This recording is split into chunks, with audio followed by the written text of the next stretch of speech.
I think companies think we're just a little bit stupid. They want us to rent an HP printer for $8 a month, only to not own it even if you complete the entire subscription term. Tesla wants us to be okay with switching to a monthly subscription and removing the one-time purchase option. Sony thinks paying $9.95 a month only to give it back after 3 years is a sensible consumer option. And it looks like we'll never own another piece of physical media ever again. Warehouse Record and Video Stores have a sensational video rental program. Right now, rent the movies of your choice for only $2 per movie per day. That's right, $2 per day. Hundreds to choose from, including... But renting and never owning media has been around for almost 50 years. So what changed in the last 5 decades that renting and ownership went from borrowing something for a weekend to save money to shoving a monthly payment down our throats for a product to function? Companies don't want us to own anything anymore, and I'm not an advocate for piracy or anything like that, but...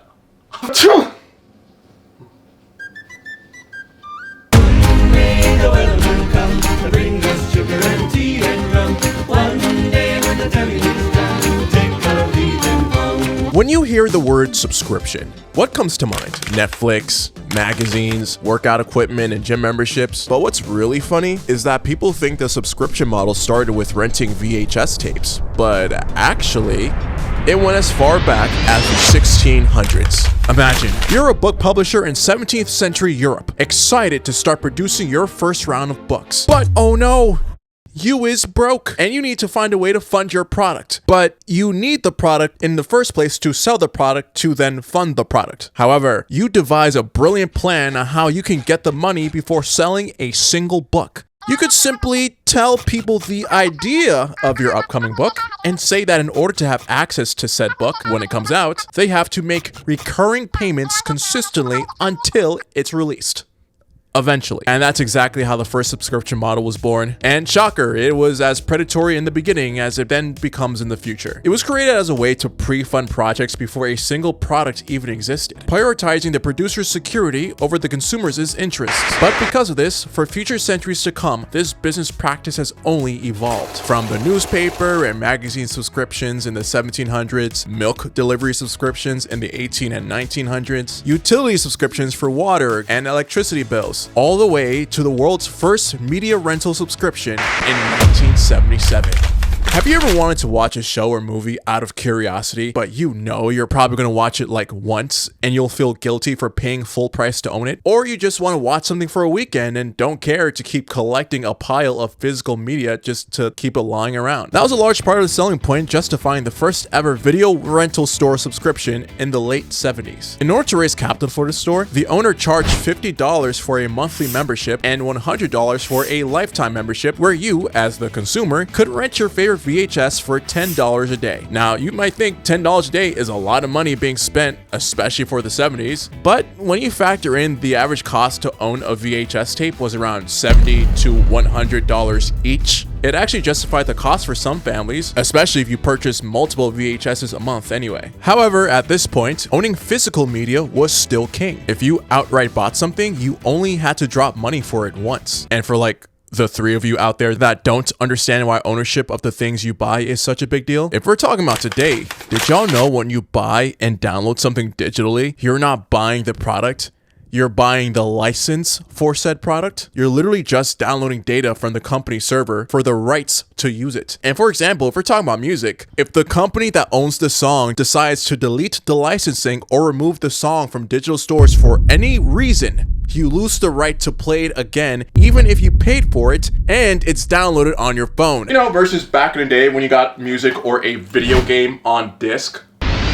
I'm talking before you could play online multiplayer, you could have bought a game on disc today, and the company building could have been kamikazed that following Tuesday, and it would have no effect on the purchase you already made. So as long as you took good care of it, you could, in theory, keep using it over and over until, I don't know, Earth's sun blew up or something. But that seems to be a lost art nowadays. A lost art that all but skyrocketed well into the 80s with... Ever wondered what 10,000 videos do when no one's watching? Wow, what a difference!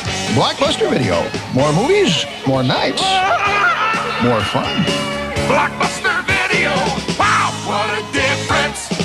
Own nothing, pay forever didn't really start getting traction as a concept until Blockbuster became popular in the 80s and 90s. You see, before there was a Netflix, there was a movie rental store that kids dragged their parents to get the latest cult cinematic classics such as Jurassic Park, Home Alone, Terminator, and Don't Tell Mom the Babysitter's Dead. It was just a good time for the family to go in, get a movie, have fun for a weekend, and return it before you incur any late fees. Blockbuster also continued to push the popularity of membership-based access, where before you're able to rent a single movie, you have to have already paid money up front for an account for permission to give them more money again later. I mean, to be fair, a big reason accounts were needed was to track inventory. You needed to give them your personal info so they know who took what movie and when. But it's just crazy to think that it was starting to become normalized to need to pay for access to pay for something that I would then have to give back a week later. And like I said earlier, there are also late fees because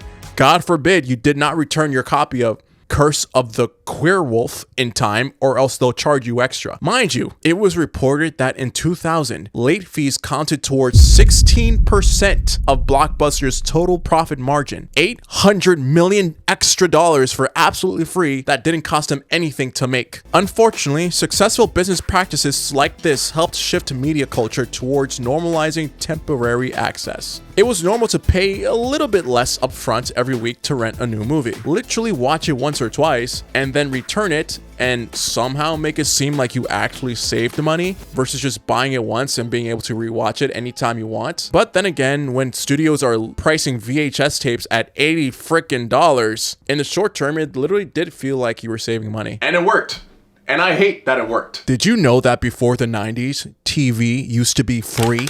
Before Optimum, before Verizon, Spectrum, you could tune into your favorite broadcast with pretty much no additional cost to the actual viewers because broadcasters made their money through advertisers. That was until cable TV came in, bulldozed the entire industry, and started charging consumers monthly subscription packages. From the 1940s to the 1970s, TV was run through free over-the-air broadcast channels, including classics like NBC, CBS, ABC, etc. All you had to do was install rooftop antennas on your house and be within geographical range of where that broadcast was playing, and you'd be able to tune in to watch your favorite sports, news stations, sitcoms, movies, and variety shows. The only problem was free TV only had a handful of channels to choose from, and you couldn't even get access to it, period, if you weren't within the geographical range. So to fix this issue, companies decided that instead of relying on generally broadcasting to people in a specific area, alienating a potential viewership base, why don't we just place one giant antenna on a hill and send the broadcast directly to homes through a cable network? And you want to know the best part? Once the infrastructure was complete, companies realized they could offer more channels than the free broadcasting networks. But tisk tisk tisk, building and sustaining these cable networks ain't cheap. Thus, basic cable TV was born, where they decided to charge monthly recurring subscription fees to keep up costs and turn a larger profit than advertising alone. These subscription packages included the same local broadcast channels, but also included exclusive cable-only channels that you'd only have access to if you paid the subscription. Remember, on free TV, the average broadcast network had like, what,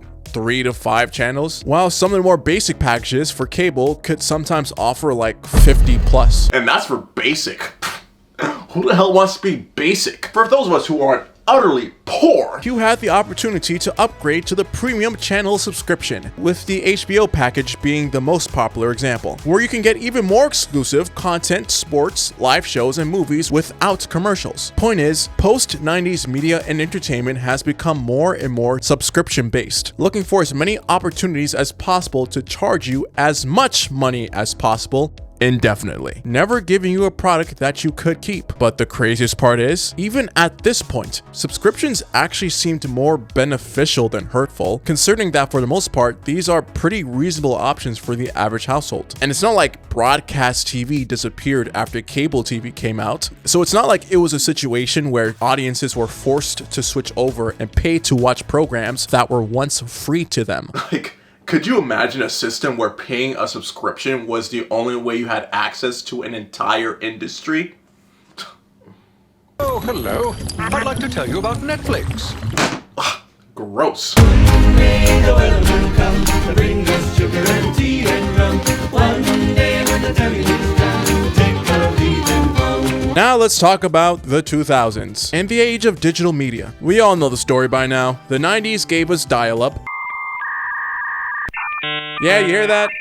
That's the sound of progress. And the mid-2000s gave us broadband internet. For decades, physical form reigned supreme, especially in the music world. People owned vinyl records, cassette tapes, CDs, VHS tapes, DVDs. But that all changed when our beloved, caring overlords at Apple gave us the first legal online music store with iTunes in 2003. And 2 years before that, the first iPod in 2001. If you weren't old enough to be around during this time, the original iPod was actually the first of its kind for many reasons, but one of the biggest was their pay per download model, where you created a free Apple account and bought individual songs and albums digitally. It was literally like, what, 99 cents a song, and then download them directly to your iPod or computer forever. No subscription required. This was cool because not only did you have the convenience of not having to buy a physical disc every time your favorite artist dropped an album, but in this case, you still legitimately owned the song you're paying for because there wasn't any cloud storage.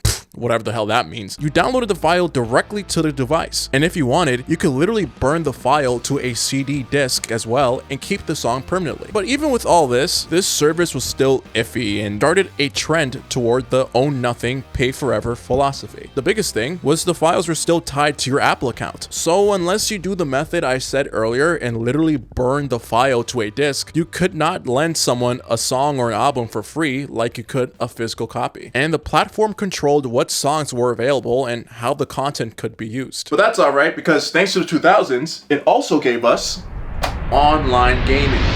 Remember the times before the internet when you heard the word multiplayer and all that meant was that you invited your friends over to your house to play Smash Brothers or Halo 1? But ever since the launch of Xbox Live in 2002, opting to instead hop online to play with friends became more mainstream. And of course, Microsoft being Microsoft, opted to also charge users a monthly or yearly subscription to use the service. And if you think that's not a big deal because they probably would have needed to charge something to keep online servers up, you'd be right. But the problem was this new shift now created an ecosystem where there are literal sections of the game that you cannot have access to unless you pay an indefinite subscription after already paying full price for the product. And what other industry would have been okay for you to still have an entire feature of a product locked behind a paywall after already paying for it and have that not be an issue? And by the way, I take it back. You'd be wrong because PlayStation had free online multiplayer until the PS4 dropped, so it was possible for consumers to have access to full online features without paying an additional fee for it. Whoop-de-frickin-do, I guess. But this problem didn't just affect gaming and music. There were still obviously the physical products and services like magazine subscriptions, newspaper subscriptions, gym memberships, home security, alarm subscriptions. Even regular everyday items you could get from the convenience store became a subscription service eventually. Amazon replenished auto delivery, makeup subscription boxes, coffee of the month clubs, pet supply replenish subscriptions. And all of these are just ever so little steps towards the idea to make us as a society comfortable with the idea that it's okay to pay for a product or service indefinitely. That's just how the world works now. But I guess all of this was fine-ish because at the end of the day, most of these services promise convenience as its main selling point. If I knew I was going to replenish my pet food and supplies every month anyway, why wouldn't I consider a flat fee every month to get it delivered to my door? Sure, it's probably a bit more expensive than necessary versus if I went to the store and instead bought the exact inventory that I needed, but the extra money each month is worth not having that extra mental burden. Sure, it sucks having to pay an additional fee to play online with my friends, but if the alternative is to play the same local campaign for the 15th time this summer like some socially deprived sociopath, it'll be worth it to get the full experience. Yeah, there's even this rinky-dink service that came out around the 2000s. I started getting traction.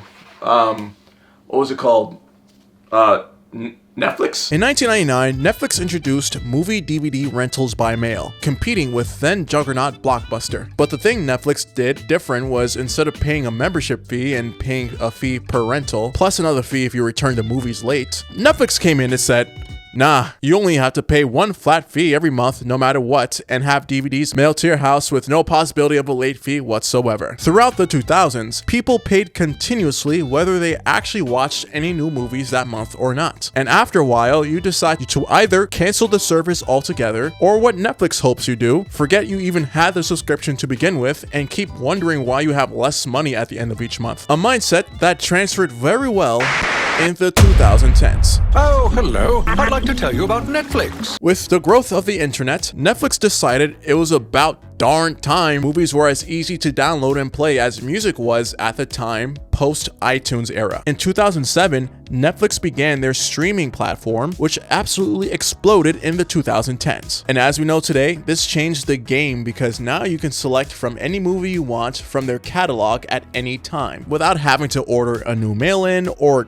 God forbid, go to a store to get it. And if you think about it, paying the subscription fee for a vast majority of people is actually worth it because you're not just paying for the convenience, but the instant access to a catalog you probably wouldn't have had otherwise. And I know a part of the appeal of owning physical media is to have a visual collection of things, but I'll be honest, I don't think there's much justification to need to own all of this unless you wanted to take up a third of your 3-foot-by-8 spacious New York apartment. But the give and take here with relying on streaming services as your main source of content is that the streaming company has complete control over what's available to watch on their platform. You ever watch a good movie or show on Netflix and you're like, yo, that was fire. And then literally a month later, you look for that same movie and they're like, oh, you're looking for that movie that gave you so much joy and happiness last time?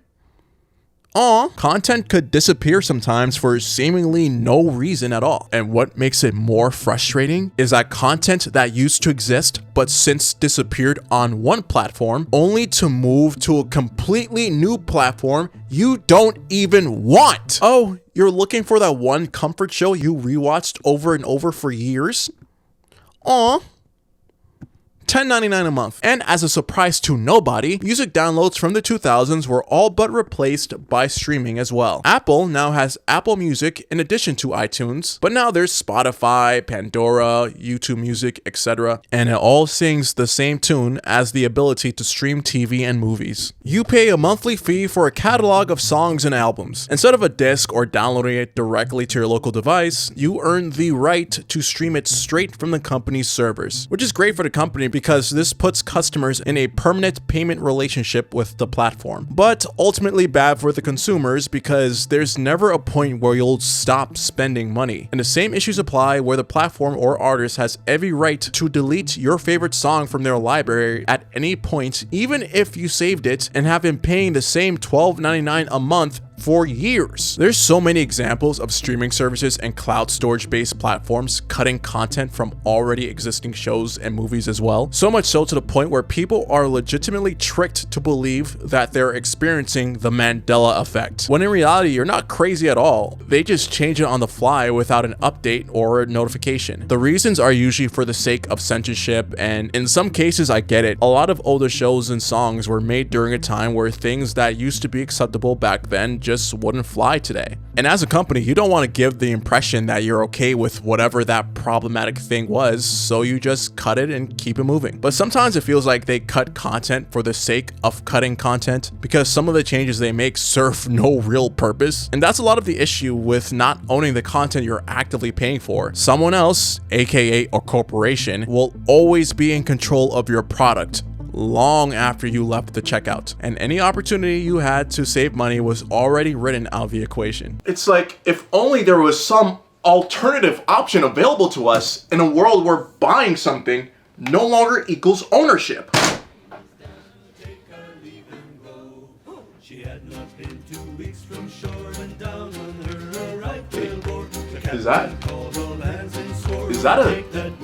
Is that a sea shanty? I'm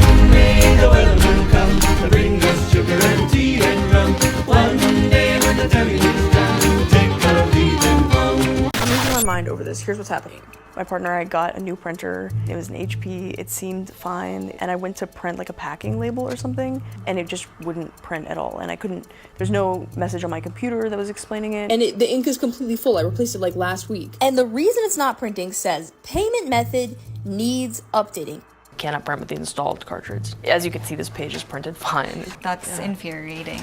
We all agree this is insane, right? Welcome to the 2020s. I swear to God, the world stopped making sense after 2019. Companies have taken risk with consumers before, but never have I seen a company this bold to think that they could literally turn off a product that I paid full price for just because I'm not on my hands and knees giving them more money. This is something I like to call a soft lock. A lot of modern products actually have features only available through a software. And look at how crazy this is. Even if you bought a physical product like, I don't know, a car, and even though the hardware for a feature is literally physically inside of the vehicle at purchase, that feature is locked behind a paywall and you can't use it unless you pay the recurring subscription. Like BMW started charging people to use their heated seats. And I think it's more frustrating because it's not like these are features that you have to order the parts for to then add on later. I already bought the product with the hardware required already inside. You're making us pay extra for no other reason than to give us the biggest capitalistic slap in the face. Tesla, of course, being another culprit, having some upgrades being completely turned off remotely because you ain't shell out more money. There was also a point in time where farmers with John Deere tractors and products couldn't even repair their own physical equipment on their own because you need access to software licensing to do so for some reason. Meaning farmers had to go to specific repair services and get authorized parts, get charged an arm and a leg to get their tractors fixed, where in the past they could just go to any store to pick up cheaper parts and fix it on their own. This sparked an entire movement, by the way, and good, because this is probably one of the most egregious examples I've seen. If we bring it back to video games,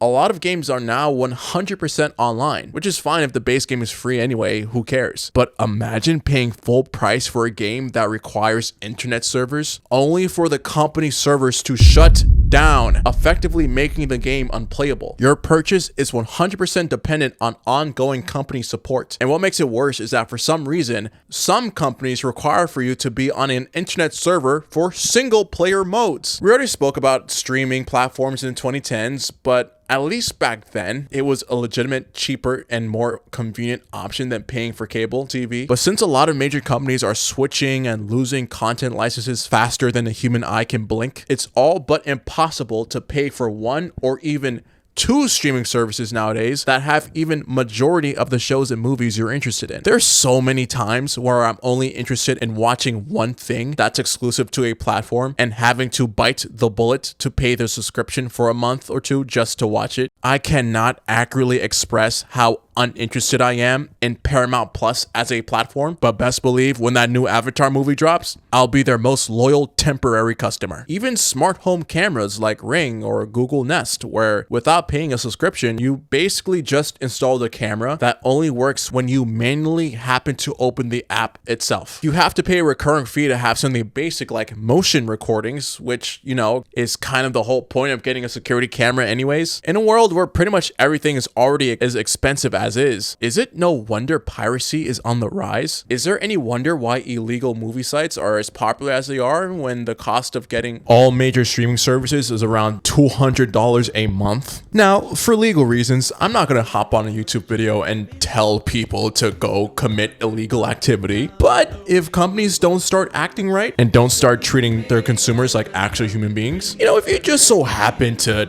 put on a metal claw, a pair of your favorite boots, an eye patch, and a hat that very suspiciously looked like it could belong to someone who does something like this, all I gotta say is, I wish you smooth sailing and safe waters, my friend. Soon may the weather will come.